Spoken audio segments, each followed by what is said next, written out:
Bonjour, viewers. Anonymous here with Chapter 5 reviews of the Chapter 5's review of the Black Cats in the Witch's Classroom. This chapter is titled just Spica, which I guess means we'll be focused solely on her again after maybe in her first day of class, given that the last chapter we were introduced to the other 11 members of the coven, again plus her plus Claude. We open up we focus on our first day, we do focus on our first day of classes, but it isn't this chapter is not just focused on Spica, which is a little surprising. Uh, this is more of a world building chapter more than anything else. We start by learning that Spica's roommate isn't the frenemy Aria Aquarius, who was kind of to be expected given that she was in theory her childhood friend, and the most prominent non-Claude or Spica character. So it is a bit surprising, but it is instead Io Taurus, who shows off again her insane strength, looking like she could easily squat 500 pounds without breaking a sweat as she carries Spica on her bed right into the door frame. That's gotta hurt. We're then given a few pages of Spica's daily life, from looking how the rest of the class drinks their tea, to sneaking off to kiss Claude's butt, quite literally, with some hijinks as the house mistress doesn't really understand what she's listening to, and thinks that Claude, being back all 3 seconds, has already started to sleep with his students, which, even though they're barely legal, it's not true.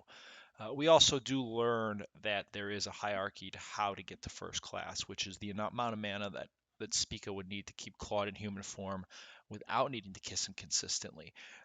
We learn that there was only one person ever in the history of Diane, student body, to ever reach that title while they were a student, and that was Claude.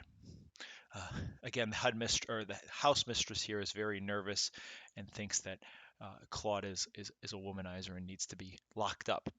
Uh, After that quick mishap and data dump, we head to astrology class, where it turns out Spica isn't secretly a genius. Uh, I mean, that makes sense given that she was dumb enough to be convinced to jump off cliffs for fun and get damaged, even though or get hurt severely multiple times, even though she couldn't fly. Though it turns out another girl in her coven might be some kind of genius. I think that's you, Sagittarius, if I'm not mistaken, or Aries. Uh,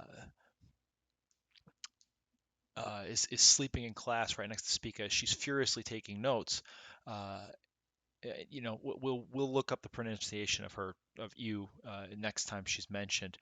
Anyways, it turns out she might be a prodigy because as Spica was fast or taking notes and gets yelled at by the teacher for basically interrupting class, when the teacher confronts her and asks her to solve the problem on how to calculate the weight of a star, Yu wakes up and immediately is able to calculate it. Yeah, Yu Aries, that's her name. Excuse me, I apologize for not having that. Spica is unable to answer that, even though again she was writing down everything the teacher said, and Yu immediately falls back asleep upon having the answer. Next, we're taken with Claude's class, or headed to Claude's class, where the students need to be focused more on practical form of magics. They need to capture these rabbit-looking things, seen here in the bottom right, that are called lope horns, if I'm pronouncing that correctly, or just rabbits with horns. Uh, Much like rabbits, they are swift in speed when they are frightened, but unlike rabbits, their magical horns can sense magic, and they take off even faster. So Spica, even with her very strong vine control, is unable to capture one. Because again, as Claude says, they can sense magic with their horns. They run for the hills even at the faintest tingle. And so now we see now he wants to check on how everyone else is doing. So yeah, again, uh, Hana Sosorio uh, is actually Scorpio, just so we're clear. So she used Scorpio magic, which looks like poison or paralysis. Uh, Kiri Shasaido, Sasori, excuse me, Kairi Sasori. Apologies, my Japanese is getting better, but it's not great yet. So that seems to paralyze both some of our classmates and the lope horns looking things. Cancer Tarif Cancer seems to have earth magic as he builds this massive earth wall uh, to entrap the animals. My guess is that he's also going to be viewed as a laid-back individual, given that the Loporns kind of jump on him and feel relaxed enough to just spend time with him without having to run away. That's probably just kind of an off or kind of a side thing that will be covered later on. So Spica sees that, and that's a pretty easy one-to-one comp for Vines. So she thought like, hey, I could do the same thing. And then meanwhile, this low porn uh, knocks her out. So, in first place, as we know, Aria Aquarius is a very studious girl. She gets 12 catches. And in last place, Speak of Virgo gets 0, which means that, and yes, she did get knocked out by the low porn, and getting 0 is basically the equivalent of a human without magic. So that's not great. Uh, so you know, the I guess the Bugs Bunny was that rabbit knocking her out, like as if she was Elmer Fudd. So then Claude basically says that, hey, I know it's basically your first week of class, but we can't keep this up, so we're gonna have extra lessons. So keep this up so that way you don't get dismissed. And Spica is very upset. Obviously, I think even Claude notices that, even though he's kind of oblivious at the best of times. So she slowly drags herself to his chamber, between the not knowing the answer in the astrology class and getting knocked out by basically Bugs Bunny. It's not been a great day for her. So Claude's going to give her an astrology lesson.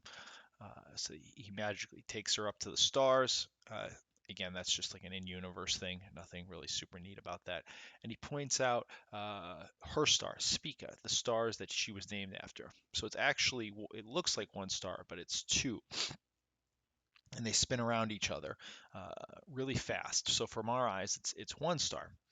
So, and basically, he says that if she was just one star, it would be very weak. But he should use the help of others to get stronger.